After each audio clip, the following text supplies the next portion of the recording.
Welcome to Salad with a Side of Fries. I'm your host, Jen Trepic, talking wellness and weight loss for real life. We're here to clear up the myths, misinformation, bad science, and marketing to teach you how to eat and how to cheat. Are you ready? I'm having salad with a side of fries. This week, we're talking about Rutin, R-U-T-I-N. And I'm willing to bet that this is a new one for most people, but fundamentally, it's a plant pigment or a bioflavonoid found in certain fruits and vegetables, and actually grains also. Although as I'm saying that, I'm wondering, so it's buckwheat. I wonder if that's actually technically a berry. Buckwheat? I thought that was a seed. Buckwheat? Oh, maybe it's a seed. All right, so it's in fruits, veggies, and seeds. So we'll go through then, some of those other foods in a second. But you might remember our nutrition nugget on quercetin. So quercetin is another antioxidant. Quercetin is part of the makeup of rutin. So in the body, rutin acts like an antioxidant. So it helps the body produce collagen and effectively use vitamin C. So rutin and vitamin C together are like 1 + 1 = 3. They both sort of potentiate each other. So when they're together, both are more effective. So I want to go through some of the research that does exist on rutin. Before I do that, I think the caveat is many of these studies are test tube or animal studies. Human trials tend to be pretty small sample sizes. Many of these studies also use supplements versus, rutin from food. So we'll come back to all of that, but I want to preface all of this by saying, kind of take it all with a little bit of a grain of salt. So as an antioxidant, rutin may protect tissues by reversing inflammation, blocking the activity of free radicals or oxidation. So there are some brain health benefits to rutin. So again, potentially addressing inflammation, preventing toxins from building up proteins in the brain. There are 2 studies in 2018. One concluded that rutin enhanced cell viability, reduced the production of reactive oxygen species, so what we know as free radicals, and lipid peroxidation, which is basically a whole thing of like molecular damage, and decreased DNA damage. The other study showed that rutin stopped cells from self-destructing when there was no need to, and reduce DNA damage. So I think there's some hope among researchers that rutin, with these neuroprotective activities, could potentially prevent or treat neurodegenerative diseases. So think things like Alzheimer's, Parkinson's, Huntington's. I think rutin is potentially best known for blood-related benefits. So in 2016, researchers conducted a meta-analysis and found that rutin reduced swelling, leg pain, and discomfort in people with varicose veins. They determined that rutin blocked certain genes responsible for inflammation in cells and curbed molecules that cause swelling. A 2022 study showed that rutin helped prevent blood clots in animals. So again, I think this in particular needs more research, but we know that if there are fewer blood clots, right? There's a potential prevention for a whole host of issues. So think, heart attack, pulmonary embolism, stroke, right? Anything blood clot related. Also related to the blood is circulation. So a 2023 study showed rutin may help lower blood pressure and improve blood flow. It may help strengthen and increase the flexibility of blood vessels. So as a salad with a side of fries listener, you can then translate this into heart health. We also talk about sexual health related to blood flow and potentially even eye health. There's some research connecting, the increased circulation to improving the eye. In addition to circulation and blood clot things supporting heart health, it's possible that based on a couple studies, again, animal studies mostly, that rutin might decrease total cholesterol and LDL, that low-density lipoprotein. Now, like I said, these are animal studies. More research and research on humans would be super helpful. Related to things that we discuss all the time, rutin might be helpful in the case of diabetic neuropathy, So a 2016 study on rats showed that the rats had reduced pain sensitivity and improved nerve conduction. Also, lower blood glucose and reduced oxidative stress and inflammation, which, we would expect given antioxidant activity. There was an interesting human study that I think is worth mentioning. So it was 2023, randomized placebo-controlled trial, looked at adults with type 2 diabetes, gave them, some got a placebo, some got 500 milligrams of Rutin every day for 3 months.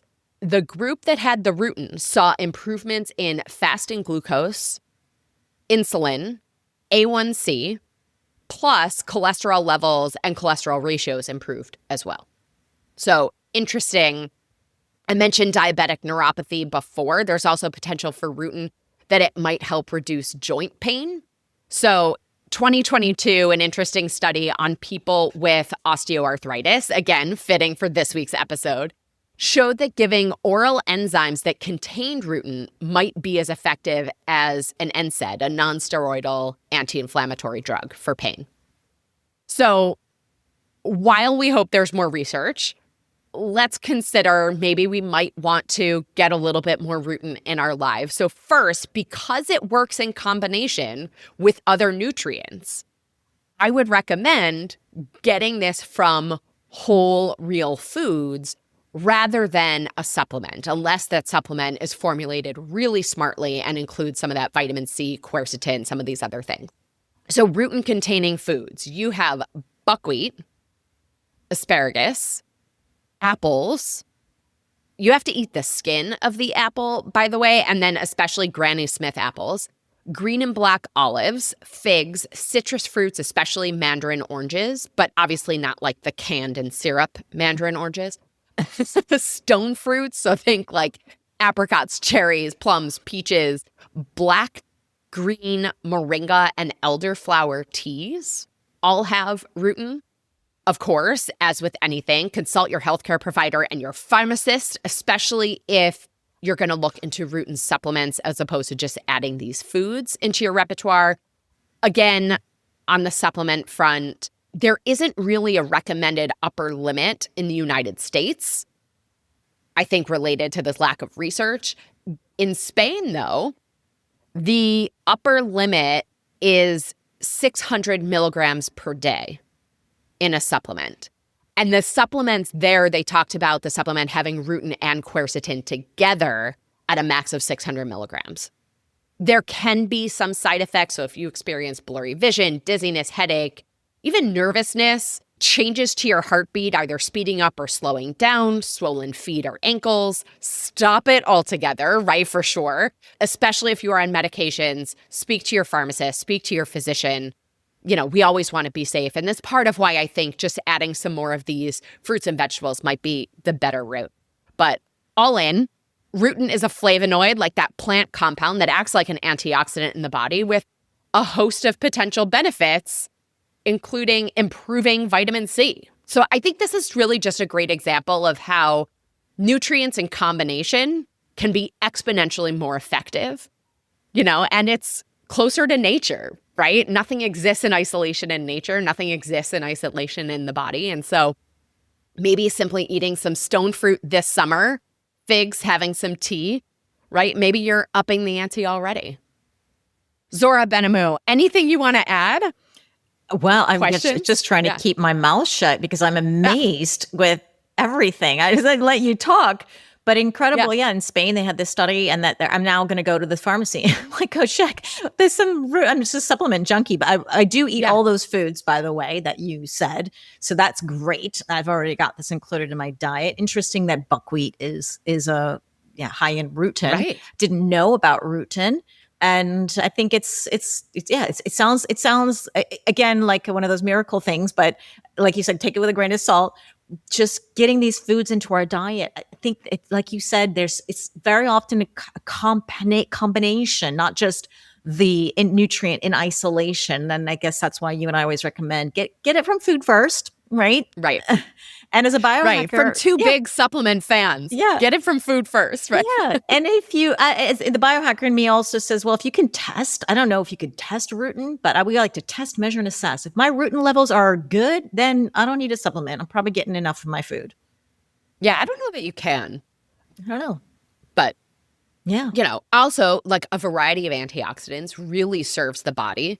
It, takes some of the burden off glutathione and, One thing I do love Michael Pollan's quote that you've heard probably a billion times. I think it's so good. And I told this to my kids when they went to college. And they're like, oh, should I eat how much macros and protein? And what about, I'm like, just said, look, let's keep it simple. Eat real food, not too much. But I also add in not too little because the women in my community tend to eat too little. Yes. And mostly plants. I mean, that's really, really important. So I think that's a great quote to keep in mind, to keep things simple, and you'll be fine. Absolutely. Love it. Well, as always, everybody, I'm your host, Jen Trepeck. Connect with me on Instagram or all social media. I am at Jen Trepeck, JENNTREPECK. Website is asaladwithasideofries.com. Pick your platform, send a message. My favorite thing is hearing from you, your ideas, your takeaways, your questions. This is also the easiest way to learn more about working with me as your health coach. Zora Benamu, thank you again for being here. Oh, it's a pleasure. And thanks so much for having me. Absolutely. And friends, if you are not already, join our membership by going to glow.fm/saladwithaside-of-fries. This shows your support for this podcast, this community, and your health. Plus, you'll get this week's recipe for the baked or grilled honey mustard chicken.